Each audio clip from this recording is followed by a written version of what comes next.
Hey brother, Stuart Matola, men's relationship coach. I hope you're having a great day. In this video, I'm going to talk to you about what your sexless marriage is trying to teach you about your relationship.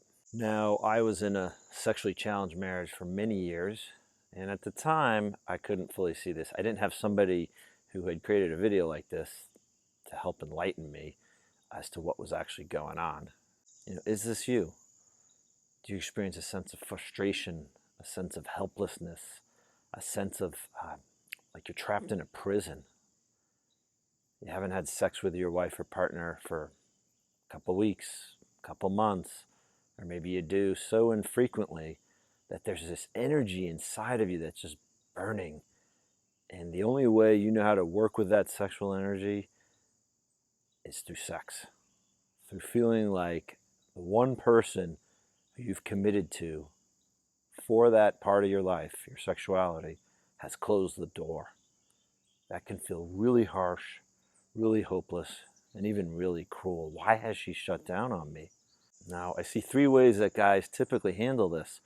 One, they compartmentalize, which means they separate their cock from their heart, and they justify in their mind that, they can get it outside of the relationship, they can go get happy endings, they can get an escort, they can have an affair. And I've seen a lot of guys like this. And their mind gets in line with justifications and logic. The second guy I see is the guy who, gets embittered, gets angry, projects that onto his wife or partner, and just vents. And the third is the guy who internalizes it and goes wounded puppy dog, sad, kind of shuts down inside and shuts down from her. Now, the one thing that those three guys are not doing is dealing with reality. Instead, they're stuck in the fantasy that she should just want to be with him because he's her husband or he's the guy who committed to her. Okay? The fantasy that she's just going to open up. And what these three guys are unwilling to look at is the hard, painful truth of how they've neglected their relationship, how they've neglected their partner, how they've neglected to build trust and safety and do the hard work. And they're not wanting to experience the painful reality that, yes, my relationship is compromised. Things are shut down. She is unwilling to be open to physical intimacy with me. And so a guy might say, hey, Stuart, yeah, I'll acknowledge that. I can see that's true. I can see I haven't fully shown up in the department of my marriage or relationship. But what the hell do I do with that now? Well, you let that work you over. And when I say work you over, the part of you that experiences some sense of shame. Okay. There's so much information out there about how shame is bad or you shouldn't let shame take you over. But shame can actually have a good effect in terms of teaching you what you want to do differently, what matters to you, what's the big game that you're playing for.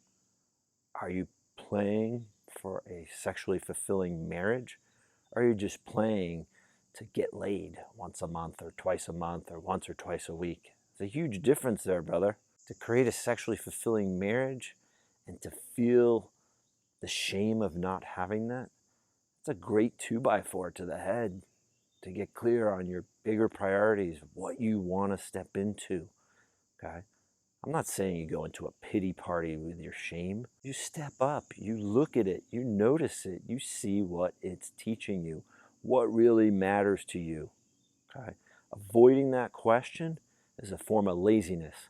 And that's what guys do who compartmentalize, who vent, or just retreat and withdraw. Do you want to do the heavy lifting of creating a kick-ass and sexually fulfilling marriage? Or do you just want to be stuck in this compartmentalized, venting, withdrawing, transactional mindset of bitterness? Well, you know where both roads lead to.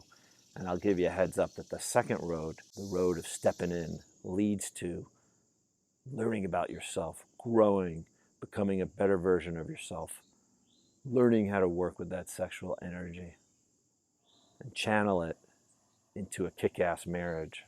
So if you dug this, please check out links below to my work. Thanks so much for watching and have a kick-ass day. Bye.